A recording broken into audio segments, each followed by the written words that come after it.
Welcome to the Story Geek Show. On today's show, did the Academy get it right? Did they give Oscars to the right people? The best stories of 2021. We'll be talking about that. We'll also be reacting and digging deeper into episode 1 of the latest Marvel Cinematic Universe property to hit Disney Plus, Moon Knight, which is, I think, really good, but that's a spoiler alert for future in the show when we talk to Josh Taylor about it. And that stars Oscar Isaac. So basically, this entire show is sponsored by the name Oscar. And remember, everything we talk about on today's show will contain spoilers. So if you didn't see the Oscars and you want to go back and watch it, or if you haven't seen Moon Knight episode 1, then we are going to be talking spoilers about that. So just know that up front. I'm Jay Sherer, co-writer of Death of a Bounty Hunter and Time Slingers, next to me here on the desk. For those listening, you can't see it, but if you could, they're really cool covers designed by Nathan SCHECK, my co-author. And joining me today, very exciting, one of my oldest podcasting friends, the co-host of one of my favorite series that I've ever worked on, Gold Blooming, Mr. Josh Taylor is here to talk to me. So you can find Josh on Modern Mouse, both the YouTube channel and the podcast feed. And he's also a regular contributor on the Theme Park Pulse channel. Josh Taylor, how are you, sir? That's a lot of stuff that I do. Dude, you do, bro. We need to talk. We might need to talk about how much stuff you do. It's a problem. It's I need an intervention is what I need. You need an intervention for sure. How are you this morning? I know you're getting over a cold. I'm getting over a cold, but I feel good. Actually, okay, so for those people who don't know me, one of my favorite things in the whole world is coffee. I absolutely love coffee. In fact, the first time that Jay and I ever hung out, we went to a coffee shop. We did. I just love coffee that much. We did. But I didn't have coffee for an entire week. That's how sick I was. Like, I didn't enjoy one of my most favorite things in the world because I could not taste. That's and brutal. Like when you get to that certain point when you're sick too, and like you have that high fever, and you just want something cold. Yeah. Right. Yeah. So like hot coffee's just not doing it for me, and I didn't want to go out. Right. And so I just didn't make any coffee for like a week. Oh. And, did you have coffee this morning? I'm having coffee right now. Buddy. Oh, yeah. So am I. I'm actually having. What do you? Let's just do a little coffee and carousels promotion right here, which is Josh and Chris's Sunday morning show at 8 a.m. Western, right? 8 a.m. Western, yeah, where we Pacific. Discuss coffee and theme park news. Yeah. So what is in your cup? What is your cup of coffee this morning? Currently, I'm working through Brought Coffee, which is like a local Orange County shop. They roast their own coffee. This is like a Kenyan farm, and it's really good. It's got like some kind of raisiny plum kind of notes to it. So, yeah, really enjoy Excellent. it. I have an iced decaf. I've been drinking decaf ever since I had my heart issues pop up, and that's hopefully like on its way out, but I'm just still drinking decaf, and I love Phil's coffee. I know you don't like Phil's coffee because it's not fancy enough and small batch enough for you, but I love like 3 locations, and that upsets me. That's right, exactly. All right, Josh, let's jump into this today. We're going to talk about the Oscars, and we're not going to slap each other. We're not making jokes about each other's significant others. I mean, we can, but we're not going to slap each other if we do. Because that's been burnt to a crisp, that whole situation. So we're not going to talk about that, but we are going to talk about stories, because stories are really important to people who are story geeks. So the first question I have for you, Josh, and we'll discuss this together, is, did your favorite movie of 2021 win an Oscar? And in your mind, what are some of the movies that maybe didn't win Oscars that should have won Oscars? Did my favorite movie win an Oscar or like the Oscar? So good question. So an Oscar or the Oscar, because we do a thing in the Oscars called Best Picture of the Year, which is almost impossible to do. But like, you can win on all these other categories too, and some of those categories are perceived as more important than other categories. Let's face it, like at least by audience. True. Yeah. So what do you think? I mean, like, did your favorite movie win any Oscars, and should it have won more Oscars? Well, my favorite movie of the year, I can't even tell you like how many movies I saw last year, and so many of them didn't even end up getting nominated for anything. Right. But from what was a part of the Oscars, from what I saw, like going back and watching some things, my favorite movies did not win anything actually, and my top two contenders I thought that would do really well did not. Ah. So I really thought The Power of the Dog was going to be Oh yeah. huge. Yeah. Um, and I understand that it's not a film for everybody. It's definitely a kind of actors acting film. Yeah. But it didn't really win anything, No. and it was nominated for a ton of stuff. And the same, my favorite film. I know we've talked about this off the show as well. Yeah. I think both of us, our favorite runner in the Best Picture category was Nightmare Alley. Yep. I knew it had no clear chance of winning, but Yeah. I think it was the funnest story I watched. Yeah. Yeah, and that was my favorite story of 2021 for sure. Which it's sort of a noir horror morality tale. Like it feels like you're watching like Aesop's fables for like the 1920s and 30s. Like it's a wild movie, and but it's extremely well done. It's poignant, and the fact that Guillermo del Toro is the one that did it means that it's also grotesquely beautiful is the best way to say it. Like he just has this ability to present that on screen. And I feel like it deserved more attention for sure than it got, because I don't think a lot of people have been talking about it. You know, sometimes so some of the former co-hosts of the Story Geeks show or the Story Geeks podcast, I'll just text them and see how they're doing and stuff. And I don't think a lot of them had even seen it until I was like, it's the best movie that there is from last year. So just know that, like, I highly recommend it. Obviously you highly recommend it as well. And I would say that our sensibilities are similar, but there's even some divergence between the kind of movies that I'm going to prefer versus the kind of movies that you're going to prefer to a degree. You're a little bit more into animation and a little bit more into documentaries, and I'm a little horror. bit and horror. Yeah, you're into all of those three things a little bit more so than I am. I'm probably a little bit more into the detective noir sort of like crime type of a deal. Oh, I love those as well. Yeah. Well, you like a lot of things, so that's hard to displease. It's hard to displease Josh Taylor. So tell me about some of the other movies that you felt like. So did you think Power of the Dog deserved more than what it got? I actually felt like Jesse Plemons was one of my favorite performances of the year from Power of the Dog. I thought he did really well. And I understand like why he didn't win, supporting role. Yeah. But yeah, I mean, overall, like, so going through like some of the list here, a lot of the like quote unquote lesser awards, right? Most of the technical awards, Yeah. Went to Dune. Right. And right. I think that Dune is a good looking film. Right. And I know that a lot of people love Dune as like this sci-fi nostalgia, whether it's because of the book or the film, like the previous film from years ago, not the new film. I like watching Dune in theaters. I was bored, and maybe it's because it's part one of two, but the pacing was just super slow.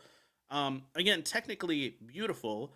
Some of the acting was really good. Yeah. But like, it was definitely not one of my favorite films of the year, and it took home like the most awards from the Oscars. It sure did. Yeah, I have a little list here of the films that I enjoyed the most. So I'm just going to run through a couple of those right now, because what you're going to see is this is going to lead into the next question I have, which is like, why were these films for the most part not on this list, right? So like, I really enjoyed Nightmare Alley, which was nominated in multiple categories and didn't win in any of them, I don't believe. Nope. Spider-Man No Way Home, which got a nomination for Best Visual Effects but did not win in Best Visual Effects. It had like the weird fan vote thing. There was it was awful. Like the whole fan voting thing was the worst. It was so stupid. I had Encanto on my list, and Encanto was nominated and won for Best Animated. But I think it could have been easily Best Picture too. Like Encanto was really, really good. I think there's only one part of Encanto that I wish they had done that they didn't do, and I'm not going to spoil it for everybody. but I think it was solidly in like one of the best pictures that I had seen in the year. And then I also like really enjoyed. I actually enjoyed Dune, but I think it's weird when we make movies that are not complete, because it's so hard to say like this is a complete movie when in fact it's just like part one, the first half of a much larger narrative. It's like it's really hard to say like that's worthy of getting awards. And this is where I think we'll get into this conversation later, but like we're talking about actors, producers, directors, visual arts people who are all voting for like stories, and all those people care about stories, and I've worked with a lot of those kinds of people myself, so I'm not saying they don't care about stories, but they all have, not only are they carrying their is this a good story to the table, they're also carrying their, well, do I like what they did, and do I like that performance, and do I like this. There's a lot of different things that are happening there. Just to round out my other movies that I really enjoyed before we move on, I really enjoyed Zack Snyder's Justice League, which I know is a controversial thing to say. I really enjoyed it. I really enjoyed Luca a lot. Luca, I don't think got enough attention from people because it just was like too. It was still solidly in the pandemic, and I think it felt like movies were cheapened to be released on streaming. That's just a shame because I think that's a great movie. And then I also really enjoyed Last Night in Soho, even though I thought the ending had some things that I would probably change. But those are some of my favorites from the year. So any other favorites from you before we move on? Ooh, I have a hard time like even realizing, because the pandemic has messed up my like spectrum of what is Yes. time even. That it's Yeah. like, when did these movies even come out? Exactly. Geez, I can't even think of like films at all for some reason. I mean, going back to animation, like The Mitchells versus the Machines, I thought was also a really excellent film. Very well animated. Mm.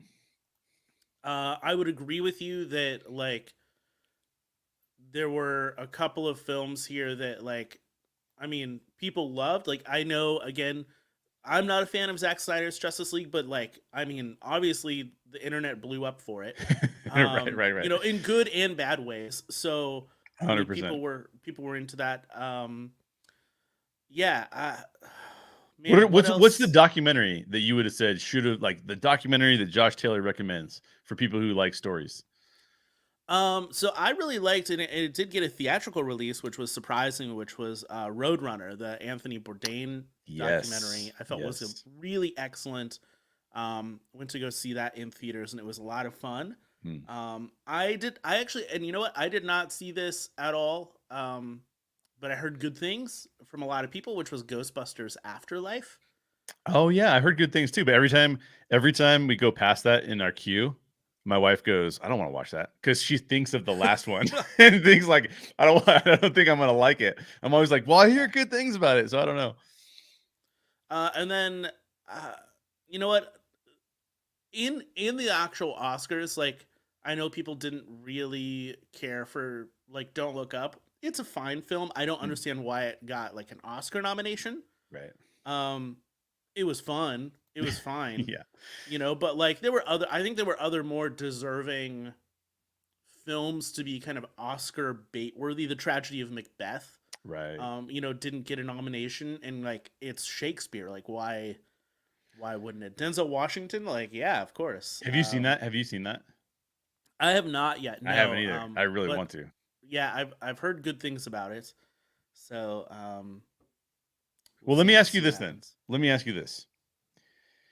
Uh, I want to know. There's tension every year, and it's especially true when you're talking about what I usually term geek films, right? These films that are like sci-fi, superhero, uh, Like genre filmmaking, right? genre films. Yep, genre Yeah. films.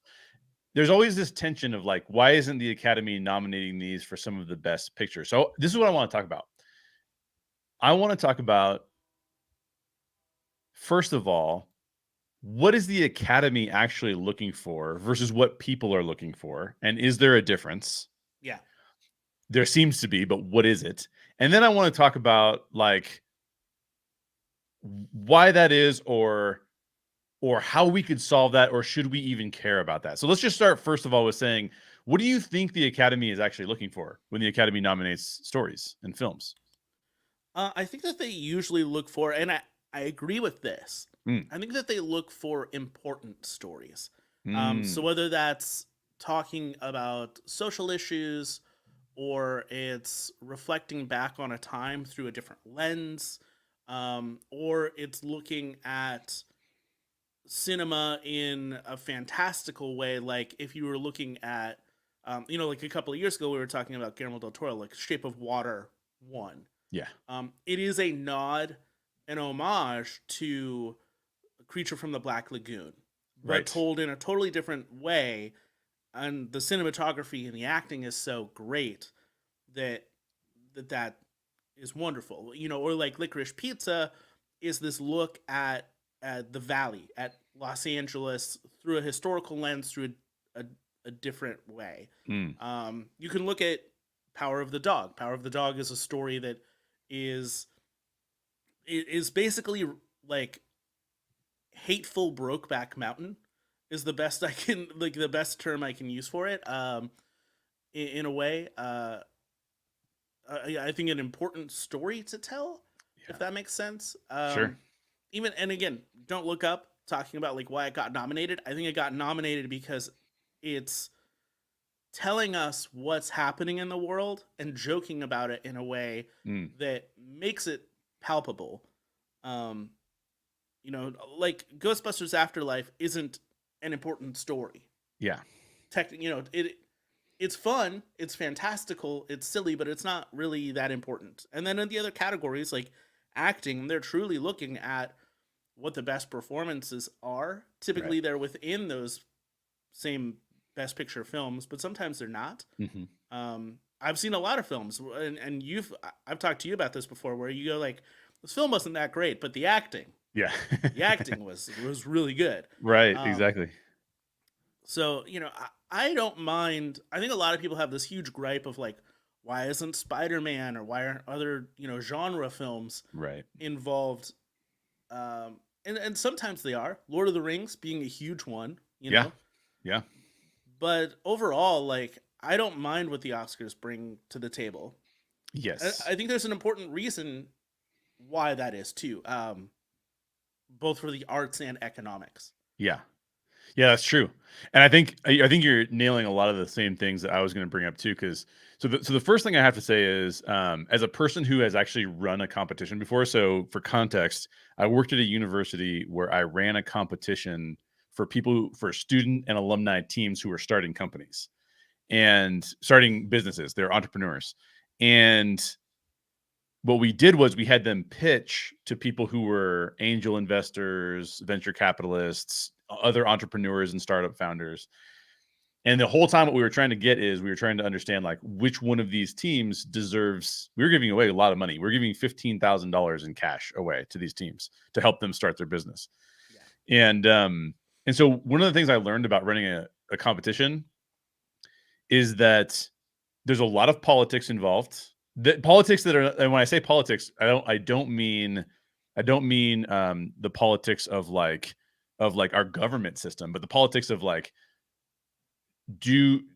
are the students and alumni, are they playing a political game with in other words, it's not just a challenge to say who's the best, it's also a challenge to say, well, who do I like the most, or who do I want to give $15,000 to because I like the way they interact with me and I think that they're looking for advice. And yeah, maybe this idea is not as good, but like the founders of this team are better at interacting with people and I think they have a better shot at like making it. Or there's so many different things that go into it that when you're giving away these prizes like an Oscar, the level of, if you're nominated, that should be the prize. And I've watched all these teams be devastated in our competition, right? Who didn't win.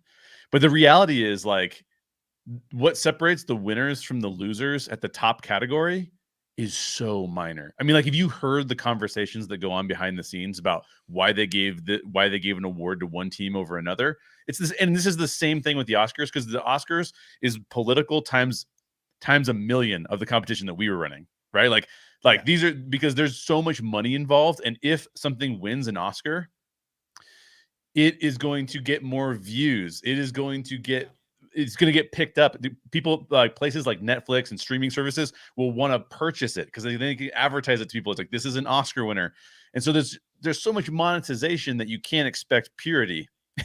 there's too much. I don't want to say it's corrupt because it's not necessarily corrupt, but there's a lot of jockeying going on, which makes it very political, which is difficult. I think on the other side of that, from a I mean, obviously there's the politics side of it, and right, there's like a bunch of people paying to be considered for an Oscar, Right. and people want to get nominated, even if you're not a winner. Yeah. Nominees, those like top 10 nominees all get more views.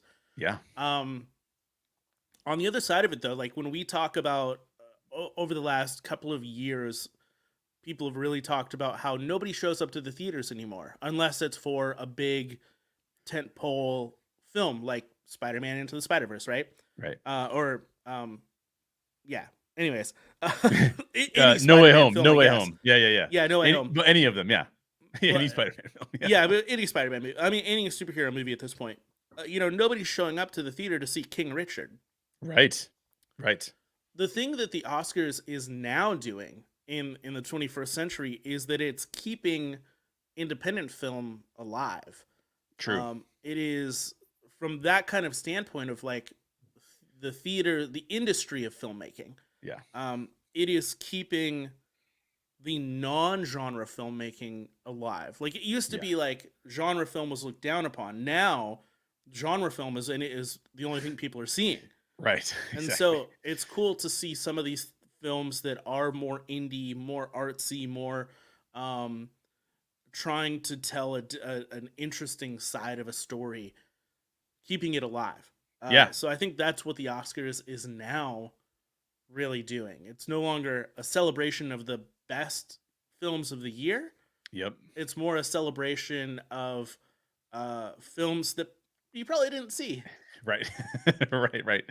Yeah. And I think that too, like, I mean, stories do several things, right? Stories entertain us. They enlighten and reveal to us something that we did not know before.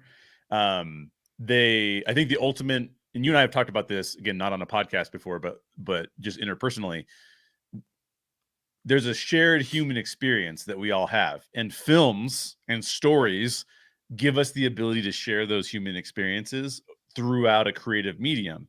And so I think what you nailed it. And I'm going to add a few more things to what you said when you said what the Academy prefers. So they're almost always going to view character driven stories over plot driven stories. Almost always. They're also going to almost always align with current political thought, usually current political thought that is more liberal in nature. And I don't mean that necessarily as like a political party definition, but liberal thought meaning like we're pushing the boundaries of what people might consider to be the norm today. And we're seeing if there's ways of exploring that in different or new ways. So for example, you see something like Coda win. Coda is saying, have you thought about the hearing impaired community lately, right?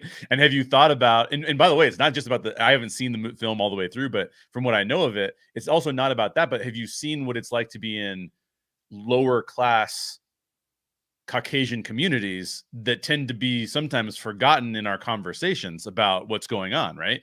And that's revealing of like, oh, okay, this is a way that this story is showcasing an experience that most of us don't have.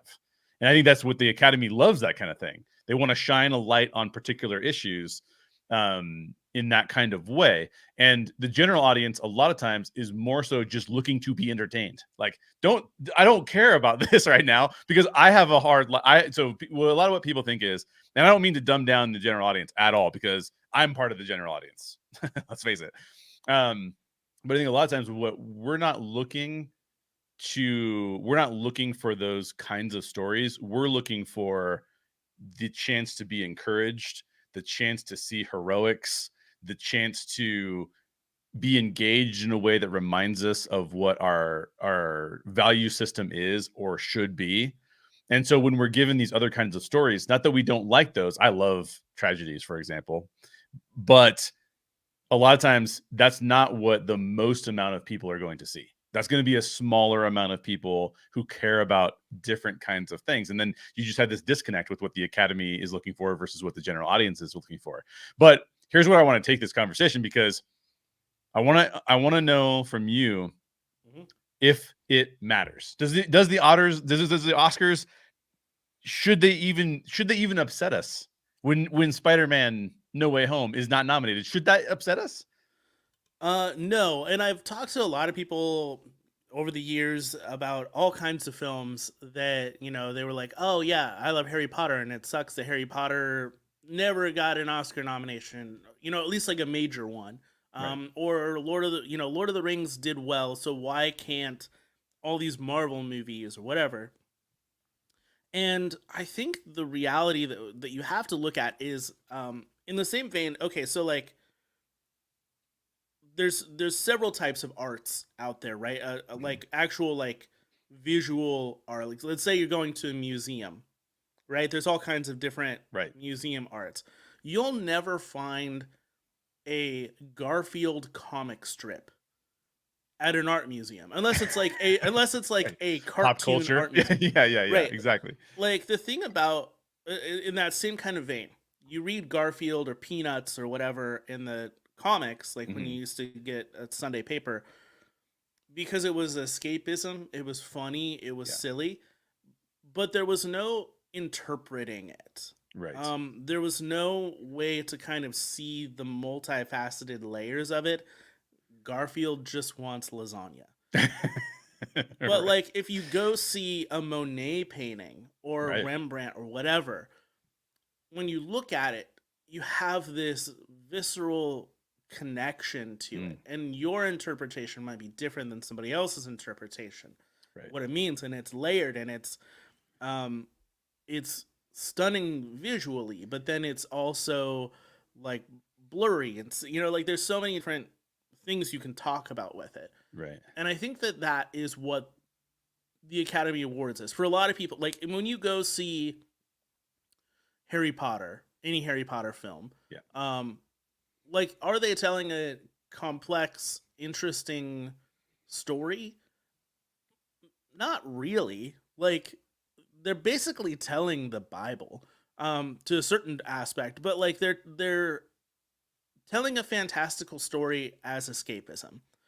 Versus if you go see Coda, which won Best Picture, you're going to walk away thinking about your own life, other people's lives, what it's like to have a family member with a hearing disability or any kind of disability, the family dynamics that revolve around that, the complexities, just of life from that, and then you talk about the acting, the cinematography, all of that. So it's a much more complex film going experience.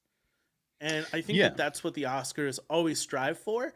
Sometimes they're very wrong, but like, I think that that's what they typically go for. And I don't mind that. I think that that's great. We already all know about, Harry Potter and Marvel and Star Wars. Like, we celebrate those by giving them our money. Right. Well, and yeah, I totally agree. And I think that the part of the problem is that it's hard for the human brain when it's responding to a story. Why do we even engage in stories? The human brain engages in stories because it wants to learn how it can make decisions about the world based on the stimuli in the story. I mean, this has been researched neurologically. That's the way that we communicate with each other via stories, is so that we can understand and interpret the world better. It's very hard to ask someone, can you tell your brain to turn off all of the things that it normally thinks about and enter a theater where you're going to be watching something that somebody else normally thinks about that never comes up in your life at all and may never even come up in your life in the future? So it's hard to tell the brain that that story is worth it paying attention to, because it's kind of like, well, what am I going to do? I mean, like, am I going to do anything with this? So this is where you see the general, where you talked about like Harry Potter and comparing that to the Bible. What are those two stories whether it's the Harry Potter catalog or the biblical category, the biblical catalog. What are those stories intending to do? They're supposed to help a majority of people understand and interpret the world. Coda is not trying to do that. Coda is trying to say this is a micro story about a micro community that's dealing with this specific type of issue, right? Now, I do think that there are some storytelling entities like Pixar who do a much better job of taking like a smaller problem and showcasing it and wrapping it in a much larger context. Like in Kanto, you don't have to be from Colombia to understand not only what the elements of what's going on in Colombia are and how the family system operates in Colombia, but you can also interpret that through your own lens and go along with it. So there are some storytellers who are able to kind of get into both, play in both situations, but it's a lot more rare. And the Academy tends to, and then the other thing the Academy tends to award, because the Academy is its own microcosm. Let's face it, the Academy is made up of people that are all about acting, producing, right? Like they're in. So this is why you see that's a tribe, if you will. People who are involved in Hollywood are its own tribe. And what is that tribe saying? That tribe is saying we love stories about Hollywood because they're biased, right? They have biases that they don't realize that we don't live in Hollywood. You know what I mean? I will say this though. So let me go back a few years. Maybe this is like 2014, maybe even earlier. I'm not sure. But like, do you remember when The Artist won? And people had like a huge uproar about like The Artist. Yeah. So a lot of people saw The Artist at home because I think at that point it was like on DVD or streaming or whatever. But I actually saw The Artist opening weekend at a theater. Oh, nice. And it was this super cool movie going experience. Like the thing about what The Artist was that it created an experience that I had never had before as a moviegoer that clearly people in the 1920s and 30s were actually having. Yeah. You know what I mean? Right. Like it, and the same kind of aspect to, I guess, what you're saying. So like when you're talking about your worldview and whether it's escapism or maybe understanding your own worldview a bit more. Right. Movies like Coda come along, or gosh, I'm trying to think of like a couple of years, like even Green Book, right? Like a lot of people hate the fact that Green Book won. Right. Which I agree, I don't think it was the best film that year, but those kinds of movies get nominated because it's not about your worldview. It's about other people's worldview. Yeah. And in that way, it actually starts to change your worldview. Your worldview then becomes bigger. Right. And I think that that's a really cool dynamic thing. Like when you talk about Encanto, I connect with the family dynamic because that's my worldview. Exactly. But the Colombian history and that is now giving me a larger scope. Exactly. Because it's not mine. And I think like when we see superhero films, they project as you being the superhero. Yes. It's still your worldview, you know, or any kind of genre type of film, major genre filmmaking, that makes escapism. It makes you the main character. Right. A lot of these Oscar films distance you from the film. Exactly. Because they want you to look at it and then learn something from it. Yeah. Very much so. And we don't get a chance to talk a lot about the comments, but this is a pretty good comment here. And if you're still listening and watching, let us know who you are, because StreamYard hides the Facebook names from us half the time. I wonder, this comment came from a Facebook user saying, I wonder if that's why bros have a problem with Turning Red. They lack the empathy to see the metaphor. Now, you and I have talked about Turning Red off the show. Yeah. The film has multiple perspectives that it's trying to share that are, I would call them, less common in US cinemas. And so yes, to a certain extent, it is why a number of different people, not only bros, are having a problem with that film, is because you and I had a long conversation about how it treated the mother versus how it treated the daughter, right? And you and I could connect with that in certain ways, but at the end of the day, some places we were like, I don't connect with this. I don't understand why they just say that one person's allowed to do something and the other person's not allowed to do something. So yes, that's a really good example though of like saying, if the general audience has a hard time connecting to something, it's going to fall a little bit flat. Now, we really need to get into Moon Knight because I don't want to run out of time for that. And Moon Knight's one of the biggest things we're going to talk about. But one of the last things I did want to bring up was I do think other awards programs are doing far better than the Oscars, and the Oscars need to take a hard look at that. Because I didn't watch the Grammys, but as I was watching like highlight clips from the Grammys, I realized like this is the people's and industry show combined. The industry is revealing people from the different genres that may not be as popular, or they're awarding people who have a little bit less popularity, but they're also bringing BTS up to do a performance, and they're giving Doja Cat an award. Like that's like not a thing that seems like it would happen at all in the Oscars, right? And it's like it used to. It used to. Yeah. They used to have a couple of films every year, and I guess this year they sort of did. Yeah. You know, they put in West Side Story as kind of like the, hey, your grandmother loves this film, you know, like, right. Well, you can watch this as a family. But it used to have at least a couple of popular films scattered throughout. Whether or not they won or not is not part of it. But, you know, they were part of the show. And when you go back and look at, you know, the 90s, the 80s, whatever, like, there were films that a mass amount of people saw in theaters that ended up winning. True. So there's been a losing touch with that awards show to a degree, right? All right, let's get into Moon Knight. I mean, both of us I think would say the conclusion is don't worry about what the Oscars nominates and has win, right? Like enjoy it and understand that it's different. I think watch those films. Sure, you know? sure. But also don't get too upset about it. It's not worth it, right? But I want to talk about Moon Knight because I think there's a lot to talk about with Moon Knight. Episode 1, this will contain spoilers. So again, warning on that. We're going to talk about spoilers for Moon Knight. I want to just start with just getting your really quick take on whether or not you liked Moon Knight and to what degree. Like, tell me a little bit about that.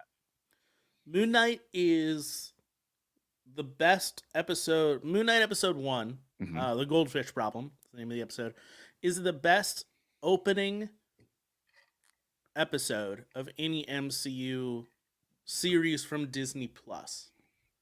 How dare you, sir? Just shots fired from the first question. That means I think generally speaking, most people are put off by episode 1 of WandaVision. I love the whole series as a whole. Right. I love episode 1 of WandaVision. But it doesn't appeal to a ton of people, and right. I get that. Loki, I think, is the other one that had like the best episode 1. Yeah. But Moon Knight is fantastic in a lot of different ways. It brings a brand new character, so you had to kind of slow down the pace because we don't know this character, right, as our protagonist. It gave us the antagonist of the show, at least who we think is the main antagonist of the show at this point.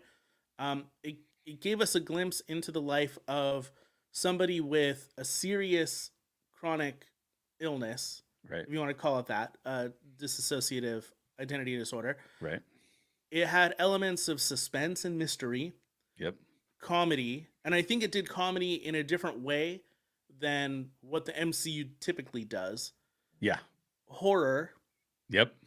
And also a bit of drama.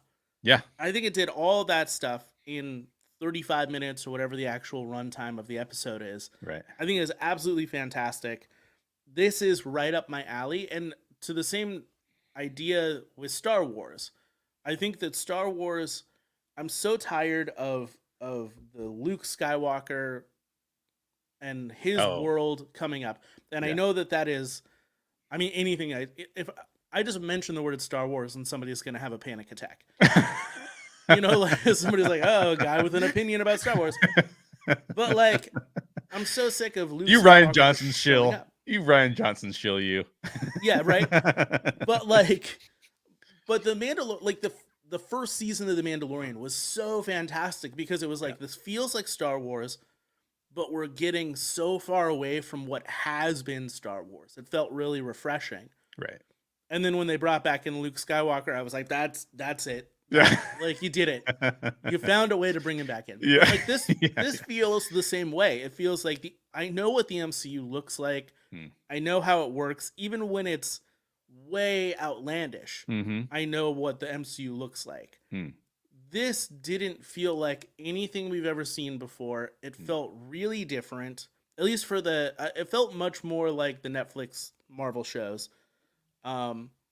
But still even disconnected from those. And I'm really excited to see where it goes. Yeah. Oh yeah. So I'm in agreement with almost all of that. I still prefer the first episode of Loki, but like barely. Like I really liked. In fact, I've been surprised with some of the reviews that are not as favorable for Moon Knight. Because I think I also agree with you that it has a shot right now at easily surpassing WandaVision and Falcon and Winter Soldier, which are both extraordinarily good shows, right? Like, so the fact that it could surpass those with what it's been giving us thus far is pretty remarkable. Now, I know that a lot of the critics have seen more episodes of the show than we have, so maybe there's some weirdness that turns up in there somehow. But I could not agree with you more. I think the other two things I'd add to the conversation are that they sure as hell picked some amazing actors to be in this thing. Oh yeah. I mean, Oscar Isaac is phenomenal. Complete redemption from, which is not his fault at all, but complete redemption from his Apocalypse appearance. X-Men? Yeah, it wasn't his fault. We all know it wasn't his fault. That was just a weird movie. But he does amazing. The fact that and I cannot wait to see him switch between the characters. I mean, this is just an actor's dream probably, and Oscar is just so good there. The other thing I thought was just phenomenal was that, I mean, Ethan Hawke seems to me like this guy who's had this amazing career in Hollywood and yet has like only flirted with being like A-list, if you want to define it as that.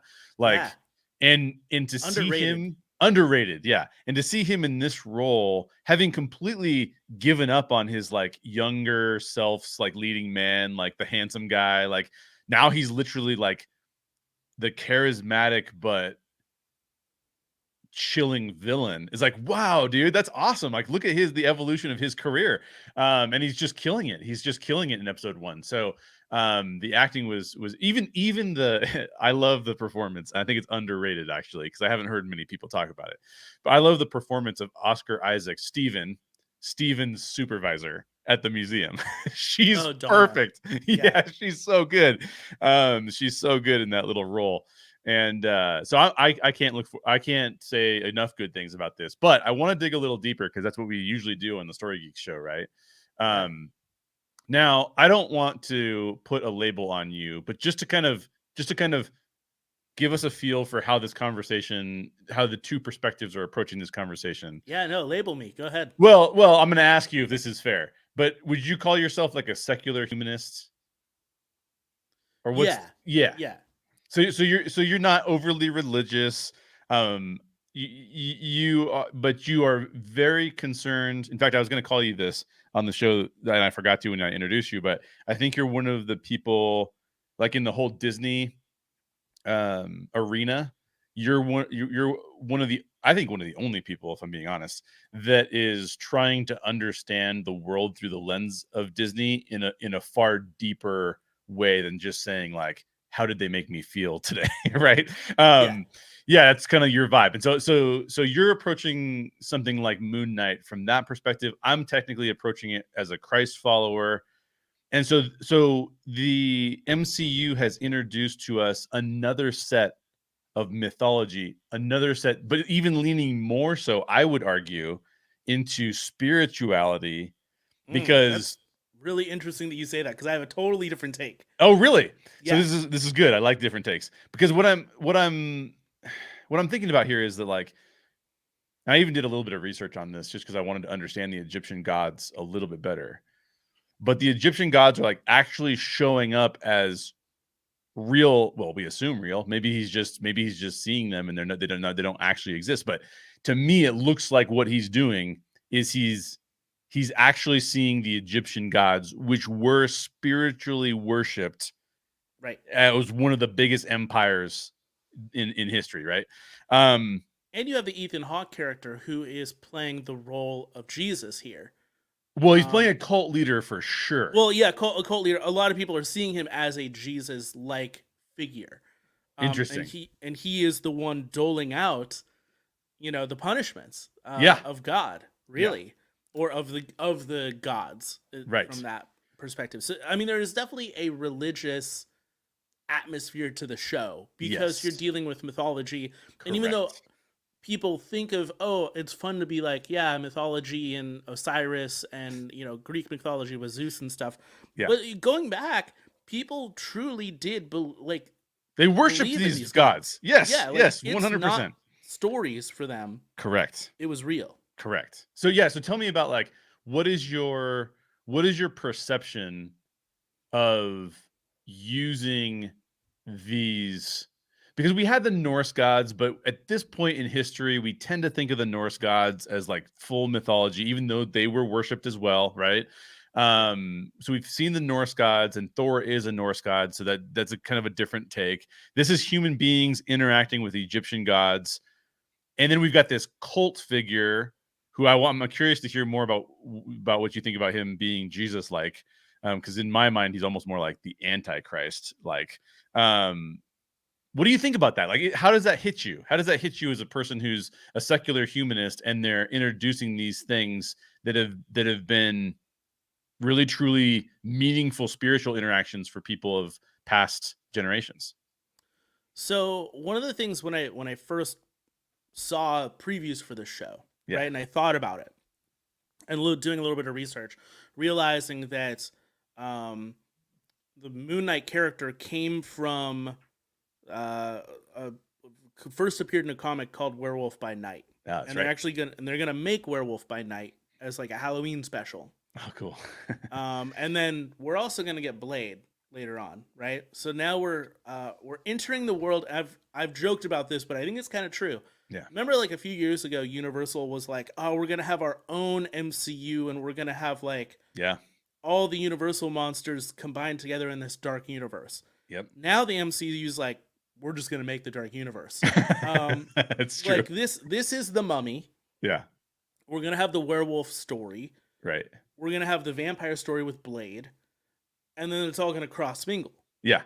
And you've got kind of witches and wizards and stuff like that, Yeah. obviously, that have kind of been around. I think that what's interesting about horror and gothic literature, Yes. and where that all spawns from, right, is that it's trying to make it goes back to what we desire as humans. Mm. Like Dracula is such an iconic character because he was basically, if you want to look at it in biblical terms, right? Right. He is the sin that everybody kind of desired, but was not trying to have. You want to Yeah, have you're trying to practice self-control, but you can't because you're a vampire, right? right, and Yeah. then you get with the gluttony and the all this other stuff. Right. Um, we're in that category for sure now, Yeah. and I think that that's something that is interesting to see play out. Yeah. In this realm, I think that there is, like you're saying, there's a religious aspect to this, but I also think that there is layers to this in terms of the horror side of it, the Mm. suspense side of it, and then um, like the kind of dissociative disorder Yes. side of it. All of those kind of commingle together Mm. and tell a really compelling story. Yeah. And I don't know how they're all going to match up eventually, and in the future how they're going to attach themselves to werewolves and gods and vampires and things like that. Right. But all of those kind of creatures, and the same, like when you look at um, even modern creature films like Del Toro films, the creature typically is the thing that we're most afraid of, but it's like it's representative of like something that we're genuinely afraid of. So like when you do Right. talk about vampires, you're talking about the sins of humanity. Right. You know, in this aspect, we might not know exactly what that is yet. Right. Um, but I'm really excited to see where it goes and what the show tries to tell us Yeah. about ourselves.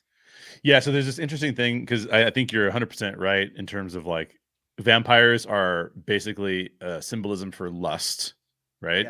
Yep. The werewolf is symbolism for anger, like in your temper that you can't control, and it's going to happen. And oh, you blew up and you hurt people, and what about that, right?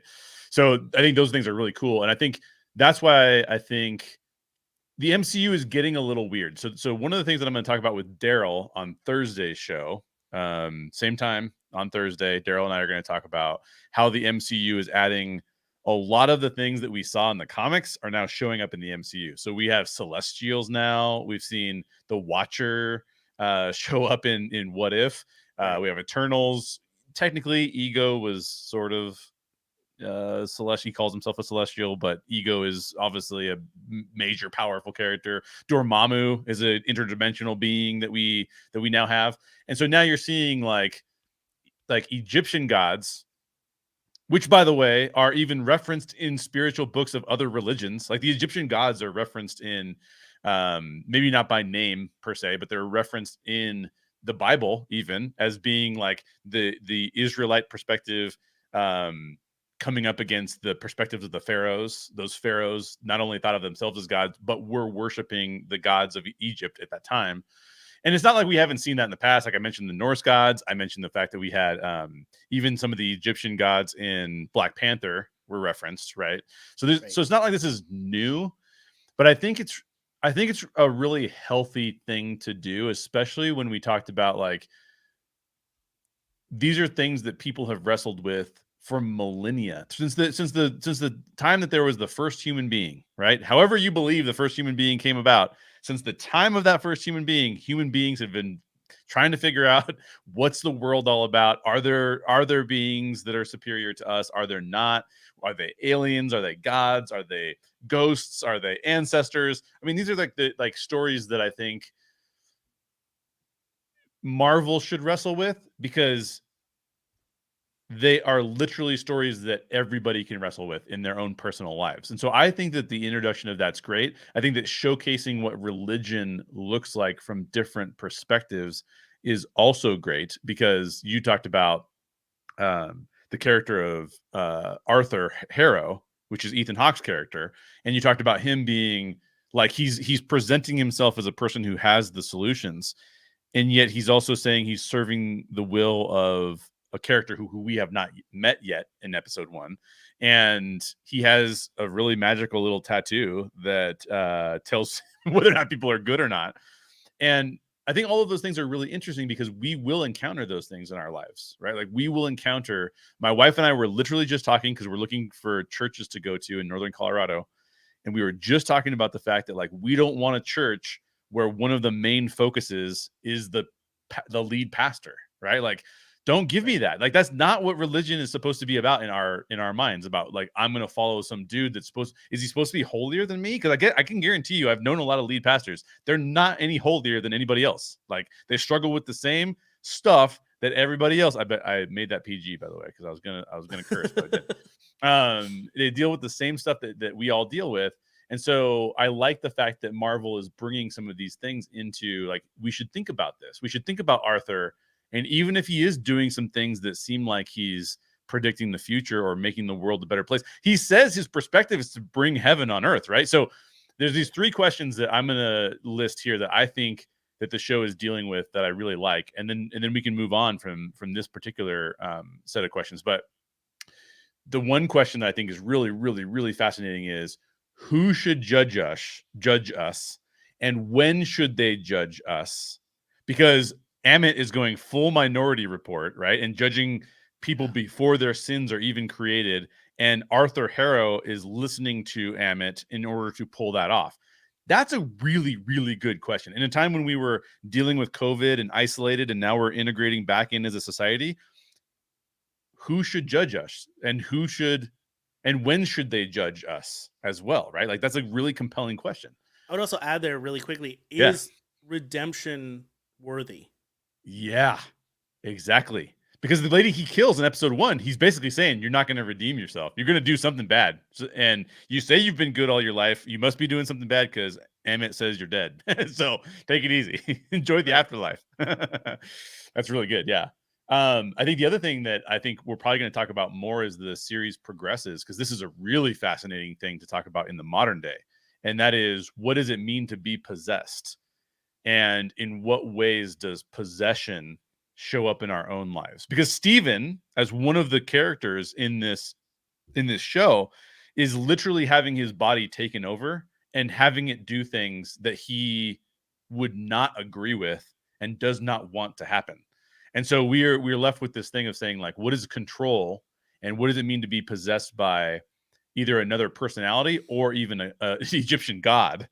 And then what does that mean for our freedom? What does it mean for our perspective on the world? Those are really fascinating questions that I think it's kind of hinting at getting into. So I hope they get into it a little bit more. And then the last question I had was, um, what are we supposed to fight for? Because there's this idea that, like, are we fighting for Amit? Are we fighting for Khonshu? Are we fighting for, like, Steven's fighting for normalcy? Like Right. like that's his daily struggle, is normalcy. So I think that those are some really interesting questions that I hope that they keep kind of digging into further, because I think the show can definitely go there. And they have all the actors have the chops to do it and all that kind of stuff.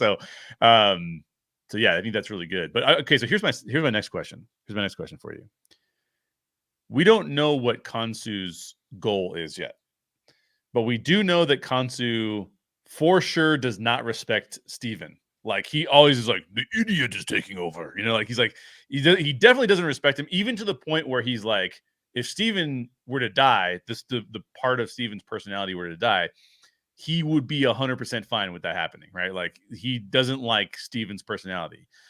At the same time, we just mentioned this earlier, but Ethan Hawke's character believes that the Egyptian god Amit is trying to bring heaven on earth by eliminating evil people, right? So how are we going to get heaven on earth? Well, we need to eliminate the evil people till all the good people are left. And so he's like testing different people. And so my question is this, and I think this is a pervasive question that the show is asking in episode 1, and I want to turn it on you. And that is, in this series, who is good? Right? Like, there's like lots of people fighting for good, but who actually is good in episode 1 of this series so far? I mean, in episode 1, we know for a fact, because he gets judged by the scales, Yeah. that Steven is a good person. Is he? I mean, obviously he's one of multiple personalities. So is the entirety of Right. Steven Mark a good person? Right, because he said he was a chaos, right? So he said, like, and that Right. speaks to the different characters maybe having influence. Right. And I think, like, who is a good person is really difficult to say. And I think that is in general, not even just the show, right? Like, Right. like who really is a good person, and what determines being a good person. Yeah. And I'll throw this your way, right? Like, because you're much more religious than I am. So a lot of people point to how religion, Mhm. modern day religion, has been the start of plenty of wars and murder and death. Right. Oh, so an easy And question. So you're giving me an easy question. I see. Yeah. and they preach, Right.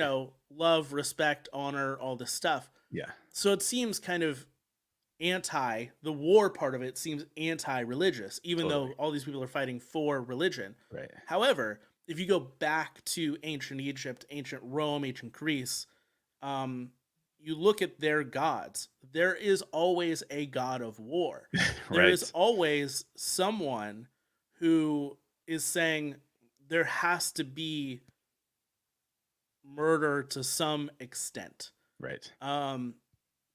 And maybe that's wrong, Mm-hmm. but also more realistic. Right. And so are they wrong if we're saying Khonshu or whatever gods come into play in this Yeah. show, are they wrong for being the ones to say somebody's got to take this role of, the god of fire, the god of war, the god of death, whatever? Right. They're not the devil, and I think Right. that's what a lot of people want to associate, death and evil with is the devil, but that's not what mythology has shown us. Right. And so I guess this show maybe might be saying, is any of this really wrong Mm. according to the mythology Mm. of this versus what we know now about modern day religion? Yeah. Some of these things would be more wrong. Right. Yeah, this is a really great question, because the reason why I'm asking you who's good in the show is because you log into Twitter. Go log into Twitter after this show's over. You're listening to this show. Go log into Twitter and figure out who's good. And good luck to you, Yeah. because the definition of good is it changes based on the decade that we're living in. Who is good? You would If I would have asked you who is good in Hollywood 2 weeks ago, you'd have been like, Will Smith seems like a pretty good guy. Right. um so there's this concept of, I think that one of the things that and one of the reasons I asked you if you feel like you're a secular humanist is because there are people in the world who are secular, what you would call survival of the fittest, right? And I would say that worldview is sort of like, look, the only thing that you can count on is you getting what you want in life, and therefore, who cares about the rest of humanity? Just do what you want to do. And Yeah, a bit of nihilism there. exactly, there's a lot of nihilism there. Which, by the way, there's actually more nihilism in a lot of religions than you might expect too. But the interesting part of that is that as a secular humanist, you're literally trying to figure out what's good consistently, and good is, the definition of good is changing around us all the time, right? Right. And so it's one of the reasons I ask you the question, and you're asking me the question back, and I would say, like, yeah, this is a fundamental part of the questions we have as humans that I think our stories are trying to help us unravel. Because there's even a portion of another story in the Bible where I believe it's I don't want to say the character who it is. I think it's Pontius Pilate, but he says to Jesus something along the lines of "good teacher," and it could be a Pharisee, or it could be one of the other religious leaders, or one of the other government leaders. And Jesus's answer to that question is basically, you say that I'm good. What is good? like this is a quintessential human question of, like, what is good?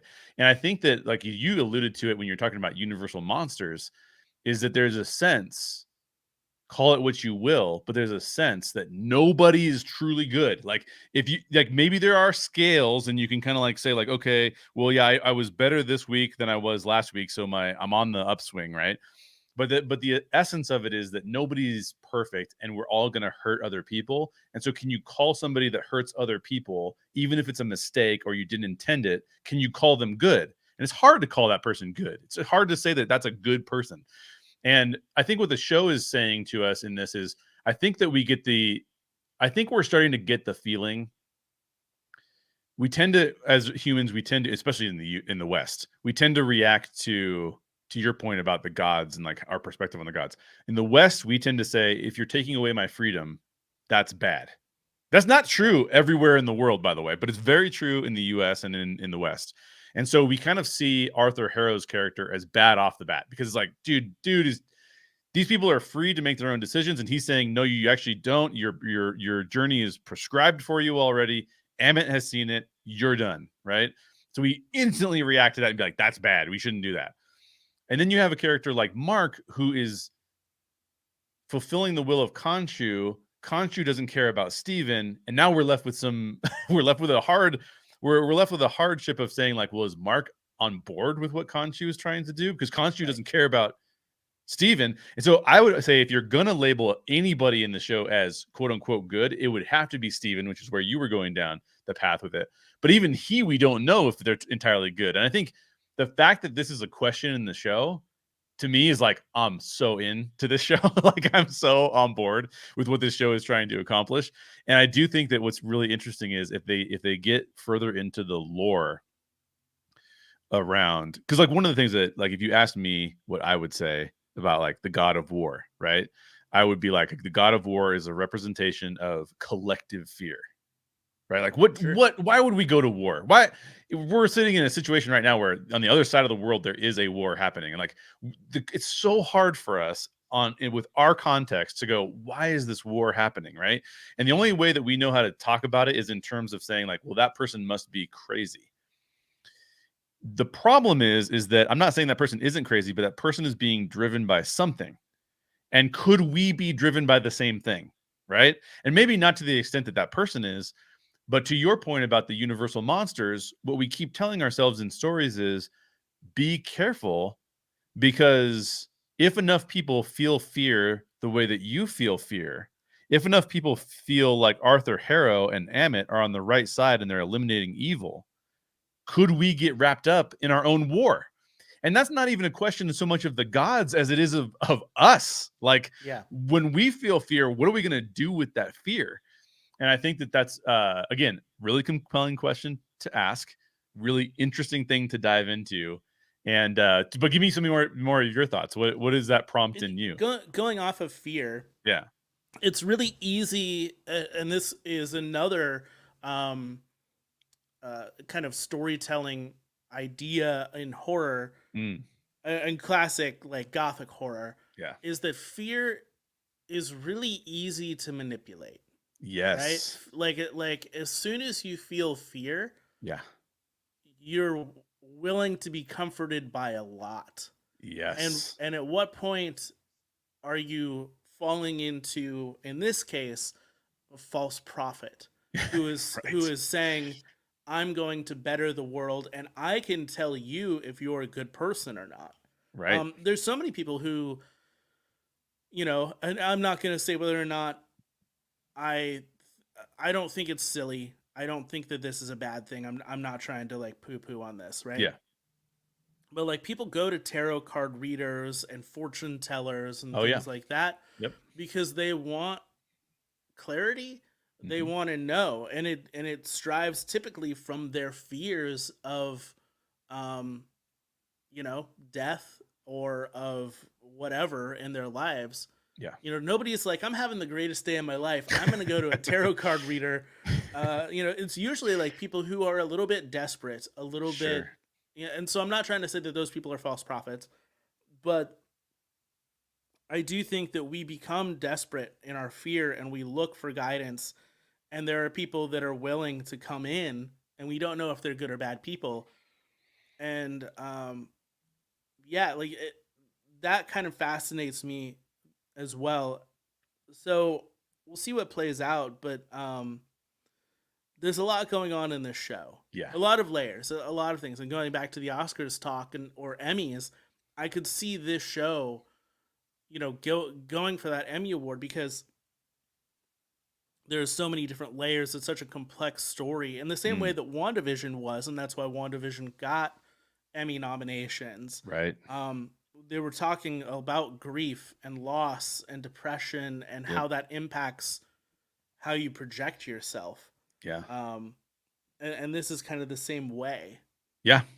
Well, and so you brought up like tarot card reading and like the fear driving people to that. But let's not pretend. Let's not pretend. I'm very comfortable saying this. Let's not pretend that's what doesn't drive people into churches on a Sunday. I mean, Oh there's yeah. like there's this sense that there's this sense that I think everybody. I have not met a person yet who doesn't have some form of brokenness. Right? I've got brokenness. I think you've got brokenness. I think everybody down my block. If I walk down the block, I'm gonna find people who are just, there's areas of their life where they're broken, and that can make us fearful. That can make us. And now fear is not necessarily a bad emotion.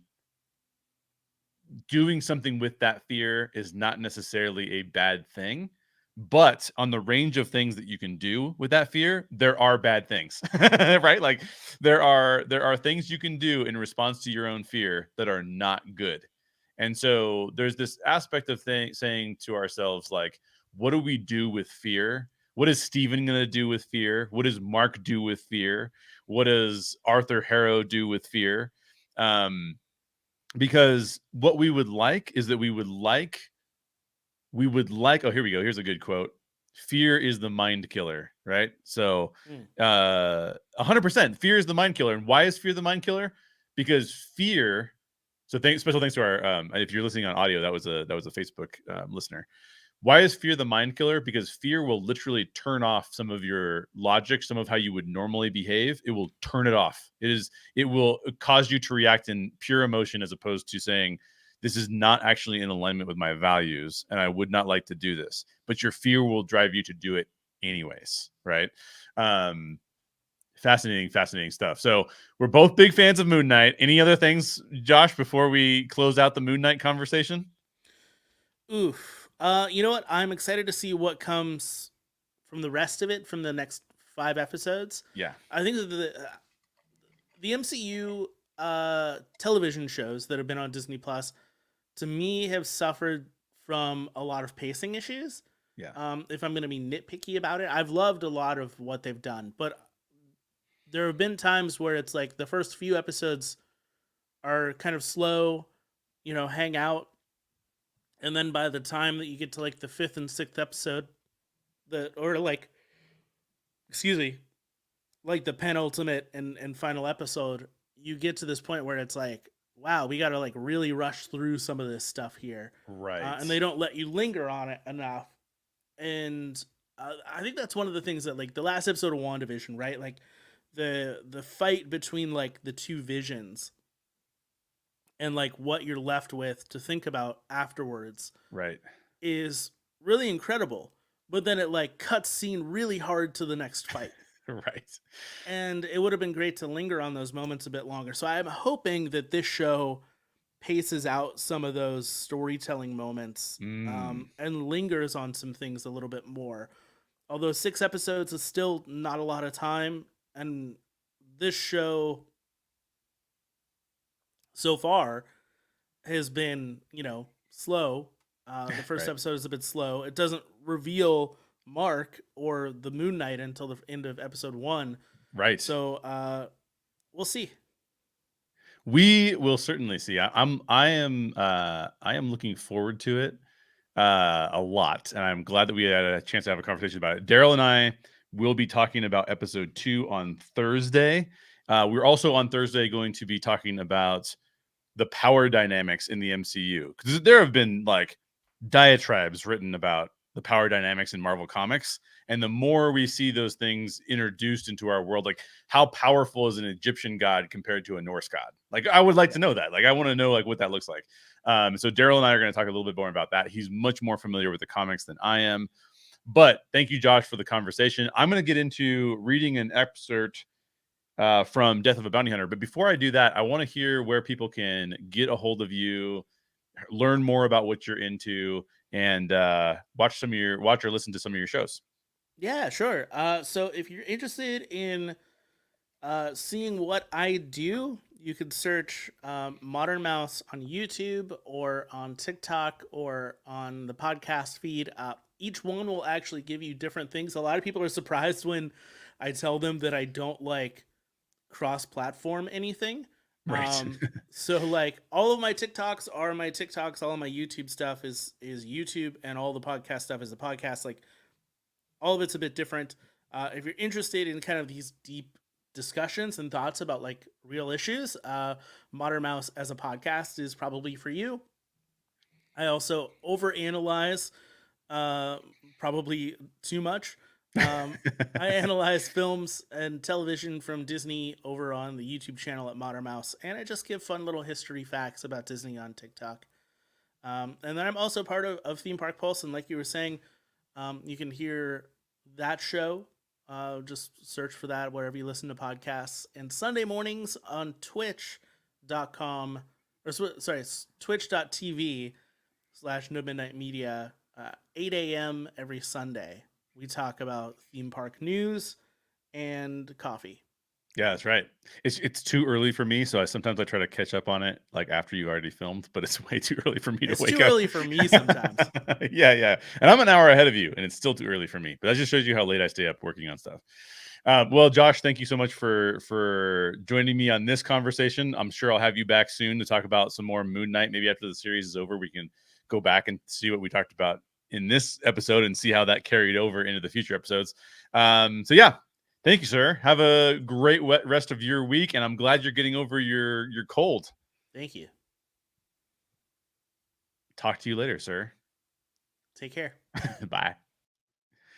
Well, special thanks to Josh for joining me there. I am going to read a little bit from Death of a Bounty Hunter.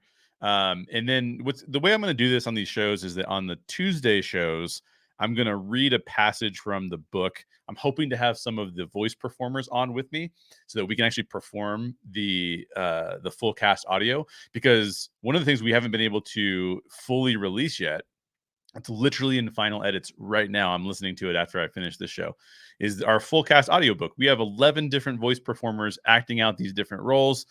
But on Tuesdays, I'm going to do a little bit of the reading from that. And on Thursdays, I'm going to talk a little bit more about how this came about, because this story has been in development for 10 years. And so I'll go back to the first draft and even showcase that to you guys. The first draft was actually a short film. So I'll showcase like what does the short film look like versus then what is the final draft of this thing look like. So let me go ahead and share my screen so you can read along with me. I'm going to have fun with it, so I will do some of the voices and things so it might be horrible, and you might say, you know what, I think this is a really, really terrible rendition of this. But the book I'm going to show actually right now has the old cover. So if you may have seen this before, this right here is the old cover of Death of a Bounty Hunter with this gorgeous artwork by Malachi Ward. The new artwork looks like this. I'll hold it up for those to see who are watching. If you're just listening to the audio of this, you can check all this stuff out online too.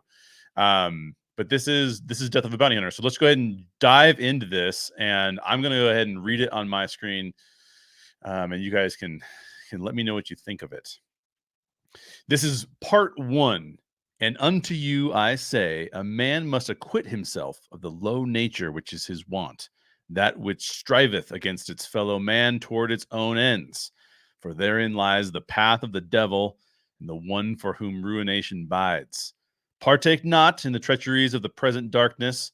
Such works are but fleeting shadows to be scattered with the dawn, and your soul shall be likewise. Repent, therefore, and do not tarry, for the hand of God smiteth the heathen, but the water shall wash him clean. From the book of the preacher, homily 326. That's the intro to part 1.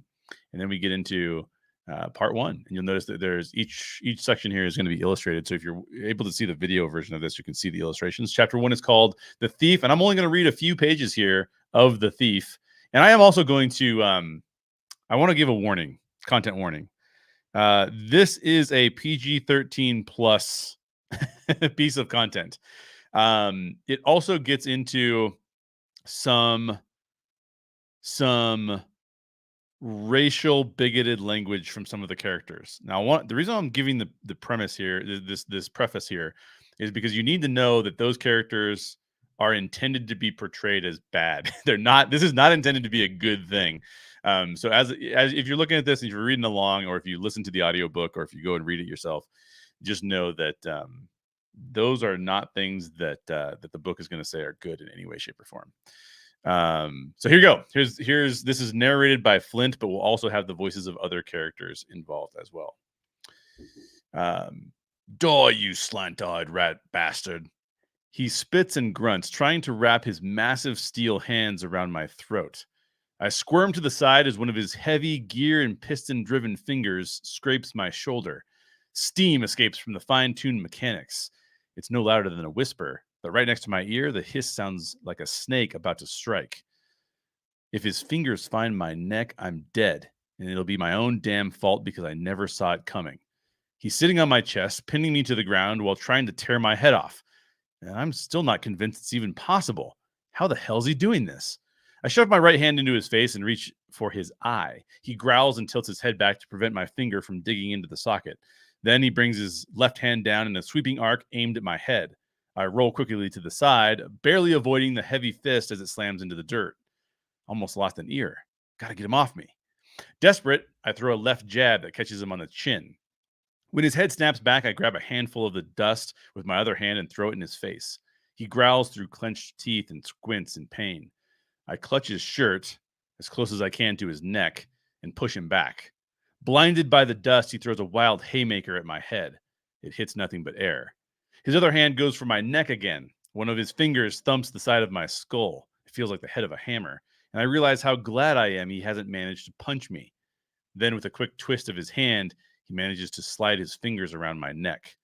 So this is how I die, head ripped off in the middle of the desert. Great. His bloodshot, dirt-infused eyes go wide, and an evil grin creeps across his lips. The alloy fingers squeeze. I try to gulp down one last breath, but it's too late. My air is cut off, and in seconds, those inhuman hands will collapse my trachea before separating my head from my torso.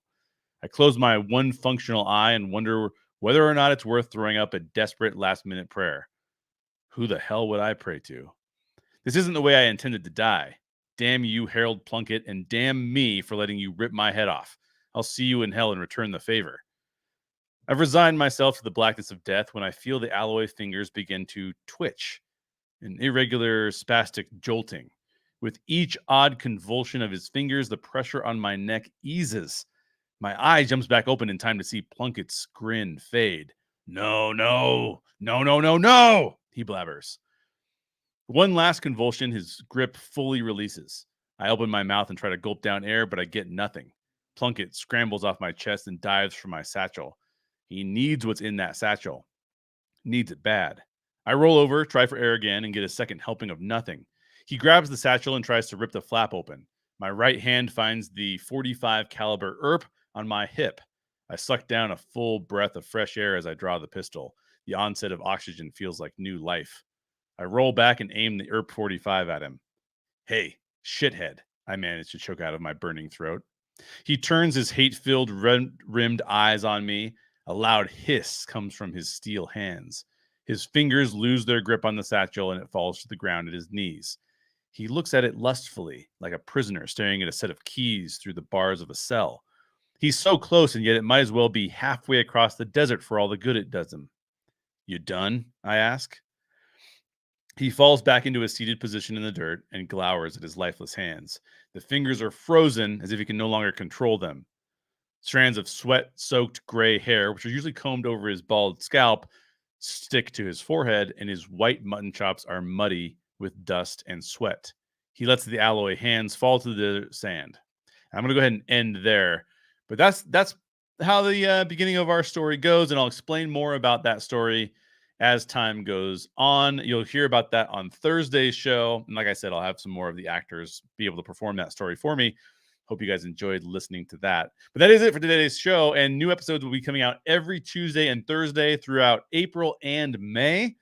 This coming Thursday, April 7th, Daryl Smith, my original co-host of the Story Geeks podcast, will join me to talk about episode 2 of Moon Knight. We got to talk about episode 1 today, but we're going to talk about episode 2 basically right after it airs. And we'll also take a look at the MCU power rankings to try and figure out who the most powerful beings in the MCU are these days. They keep introducing more powerful beings. And so, we got to figure out who these powerful beings are. Subscribe to the Story Geek Show on YouTube or your preferred podcast provider. Episodes are published to the podcast feed right after I finish recording them here on YouTube. Leave us a comment and let us know what you thought about Moon Knight, and I'll try and read those comments on future shows. And I hope to see you next Thursday. We'll see you later.